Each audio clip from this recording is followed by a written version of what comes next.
इस रास्ते पे ओला, बजाज और टीवीएस चलना स्टार्ट कर चुका है एंड इसी रास्ते पे सिंपल एनर्जी भी जुड़ चुका। हालांकि सिंपल एनर्जी नहीं, इसके अलावा भी जितनी भी कंपनियां ईवी इंडस्ट्री में, उन सबको इस रास्ते को पकड़ना ही पड़ेगा। हम बात कर रहे हैं एक ऐसा मोटर डेवलप करना जिसमें रियर अर्थ मैग्नेट की रिक्वायरमेंट ना हो। आप लोग को पता ही होगा पिछले 3 महीने से एक बहुत बड़ी इश्यू चल रही थी इंडिया में, that is rear earth magnet का शॉर्टेज। हर कंपनी फेस कर रही थी कि भैया कैसे हम प्रोडक्शन को रिज्यूम करें, क्योंकि रियर अर्थ मैग्नेट जो कि हम चाइना से इंपोर्ट कर रहे हैं वो चीज हमको मिल ही नहीं रही, क्योंकि चाइना ने स्टॉप कर दिया था। बजाज ने तो भैया पूरा प्रोडक्शन ही रोक दिया था, टीवीएस ने 50% कर दिया था, एटर ने भी 50% कर दिया था। और ये कब तक चलेगा ऐसा कि भाई चाइना देगा तो ही काम करेंगे, अगर चाइना नहीं देगा तो फिर हम बैठ जाएंगे। तो ये क्या इकोनॉमी कभी चल रही है कभी नहीं चल रही, प्रोडक्शन चल रहा है कभी नहीं चल रहा है, ये एक बहुत बड़ा लूप हो जाएगा, बहुत बड़ी प्रॉब्लम हो जाएगी आगे जाके। एंड इसको रेक्टिफाई करना बहुत ज्यादा जरूरी है, क्योंकि ये एक एंड है और ये एंड कभी ना कभी होने वाला है। उससे पहले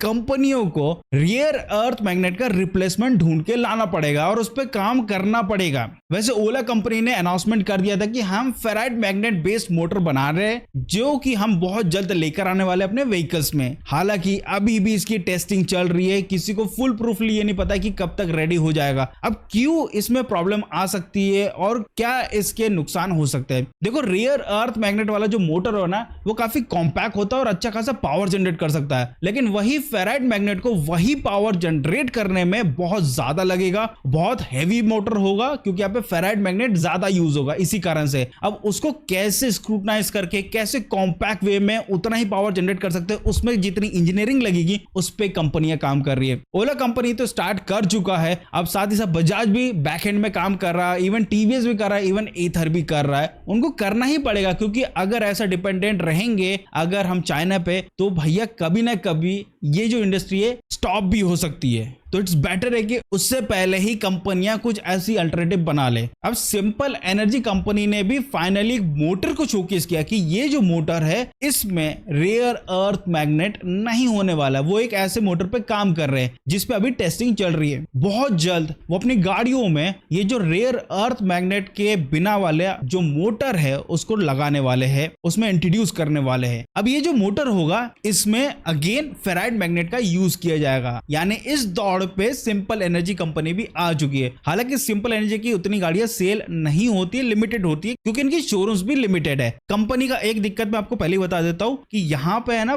फंड रेस तो करते बट उतना ज्यादा फंडिंग इनको मिलता नहीं है, क्योंकि जो भी कंपनी इन्वेस्ट करती है ऐसे स्टार्टअप पे वो बहुत ज्यादा रिसर्च करती है, देखती है कि क्या ये ग्रो होगा नहीं ग्रो होगा। काफी कंपनियां बैकआउट कर जाती है, काफी कंपनियां 2 कदम पीछे कर लेती है। जो कंपनी इन्वेस्ट करती है, जैसे इन्वेस्टमेंट आता है उस हिसाब से ये अपने शोरूम, इनकी जो गाड़ी हो गई, जो इनका R&D प्रोसेस हो गया, उसमें इन्वेस्ट करते हैं। इसलिए इनकी जो गाड़ियां है जो पहले आती थी उससे काफी ज्यादा बेटर होते होते जा रही है। इन्होंने काफी ज्यादा बैटरी पे काम किया, बैटरी मैनेजमेंट सिस्टम पे काम किया, जिससे रेंज ज्यादा से ज्यादा निकल पाए। हालांकि मैं भी इनके हेडक्वार्टर गया था, गाड़ी को टेस्ट किया था एंड ट्रस्ट में गाड़ी बहुत सही लगी, बहुत पावरफुल है। बट एक ही चीज है कि यहाँ पे 50% जैसी चार्ज रह जाता है, उसके बाद ये गाड़ी इको पे शिफ्ट हो जाती है, उसके बाद कोई भी मोड पे आप शिफ्ट नहीं कर पाता। ये एक बस लगा कि यार ड्रॉबैक है। एटलीस्ट यहाँ पे 20 to 25 रखना चाहिए था, 50% इज थोड़ा सा ज्यादा है। लाइक अगर 8 किलोमीटर दूर मेरा घर है और मेरे पास अभी 30% बैटरी बची हुई है तो मैं भगाते हुए घर जा सकता हूँ, बट पॉसिबिलिटी नहीं है क्योंकि मैं मोड को चेंज नहीं कर सकता, मेरे को इको मोड पे चलाने पड़ेगा। लेकिन एक अच्छी चीज बताओ, इको मोड भी इतना पावरफुल है ना कि 50 किलोमीटर पर आवर की टॉप स्पीड इजीली चलती है और बहुत सही चलती है। मैंने खुद ने चलाया, इको एंड स्पोर्ट्स मोड पे ही चलाता था, इसी में भाई ब्लास्टिक पावर देखने को मिलती है।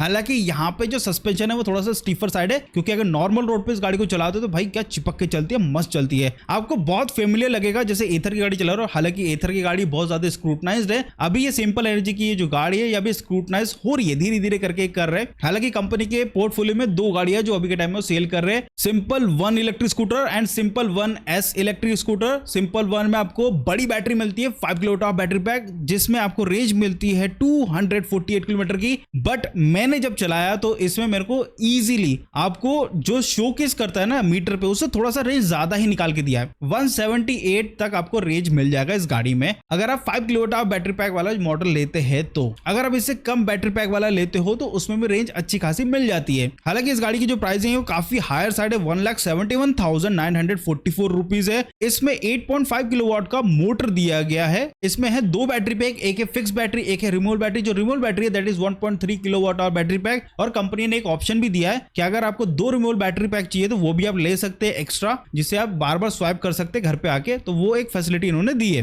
हालांकि इस गाड़ी में आपको 7 इंच का TFT स्क्रीन मिलता है जिसका टच रिस्पॉन्स काफी अच्छा लगा मेरे को, मैंने भी चलाया है, यूज भी किया है जैसे कि आप देख पा रहे हो। एंड यहाँ पे एक और मॉडल आता है सिंपल 1S जो मैं चलाया नहीं हूँ, बट ये गाड़ी सेम ही है, बस बैटरी पैक को ही रिड्यूस किया गया है। यहाँ पे सिर्फ आपको मिलता है 3.7 किलोवाट आवर बैटरी पैक और इसकी प्राइसिंग है 1,39,999। ये प्राइस जस्टिफाइड है क्योंकि अगर इस प्राइस पॉइंट पे अगर मैं दूसरे व्हीकल्स की बात करता हूं तो आपको एथर की रिश्ता मिल जाती है, इवन एथर की 450 सीरीज भी मिल जाती है, सेम प्राइस पॉइंट में यही रेंज आपको मिलती है, जबकि इसमें रेंज थोड़ी सी ज्यादा ही है। हालांकि इस गाड़ी में आपको 181 किलोमीटर की आईडीसी रेंज और यहाँ पे आपको 8.5 किलोवाट का मोटर देखने को मिलता है। हालांकि दोनों गाड़ियों में मोटर सेम है तो इसी कारण से यहाँ पे जो टॉप स्पीड है 105 किलोमीटर पर आवर है, 0 to 40 इन 2.77 सेकंड, 6 घंटे में चार्ज होती है 5 किलोवाट आवर बैटरी पैक। अगर बात करते हैं 3.7 किलोवाट आवर बैटरी पैक वाला मॉडल की तो उसको लगता है 3 घंटे और 47 मिनट। 35 लीटर का बूट स्पेस है अगर आप सिर्फ फिक्स बैटरी वाला मॉडल लेते हैं। अगर आप fix plus removal battery that is 5 kilowatt hour battery pack वाला मॉडल लेते हैं तो उसमें आपको 30 लीटर का बूट स्पेस मिलता है, जो कि ठीक ठाक है। एक और ड्रॉबैक की बात करता हूं, यहाँ पे वॉल माउंटेड वाला कोई भी चार्जर नहीं है, यानी कि चार्जर को कैरी करना पड़ता है, आप माउंट नहीं कर सकते, या आप फ्लैट पे रहते हैं तो नीचे चार्ज करोगे, फिर चार्जर को लपेटोगे, घर पे ला के रखोगे, फिर नीचे उतरोगे, फिर गाड़ी में बैठोगे, फिर निकलोगे। तो ये एक ड्रॉबैक लगा, इसका एक सोल्यूशन कंपनी को निकालना चाहिए। बाकी तो भाई गाड़ी मस्त है, चलाने में बड़ा मजा आता है, काफी परफॉर्मेंस ओरिएंटेड गाड़ी है, गजब। बट वैसा भी नहीं है कि एकदम वाओ परफॉर्मेंस है, बट बहुत अच्छा परफॉर्मेंस है। मेरे को इको बहुत सही लगा। अगर आप इको पे चलाते हैं और आपको परफॉर्मेंस चाहिए इको में तो भैया ये एकमात्र गाड़ी है जो आपको काफी अच्छी परफॉर्मेंस इको में देता है। सो दोस्तों यही एक छोटा सा अपडेट था कि भैया सिंपल एनर्जी कंपनी भी अब रियर अर्थ मैग्नेट के बिना जो मोटर बनेगी फेराइट मैग्नेट पे बेस्ड, वो मोटर पे काम करना स्टार्ट कर चुकी है। एंड ये न्यूज अब हर कंपनी की तरफ से आपको बहुत जल्द मिलने वाला है, क्योंकि हर कंपनी काम कर रही है फेराइट मैग्नेट बेस्ड मोटर पे, क्योंकि अब हम फुल्ली चाइना पे डिपेंडेंट नहीं हो सकते, हमें शिफ्ट करना पड़ेगा और वो करना पड़ रहा है, क्योंकि ये जो 3 महीना है काफी क्रिटिकल रहा है ईवी इंडस्ट्री के लिए। तो दोस्तों आज की वीडियो बस इतना ही था। आई होप आपको वीडियो अच्छा लगा, चलो तो प्लीज लाइक शेयर सब्सक्राइब जरूर करिएगा। मिलते हैं अगले वीडियो में, बाय बाय।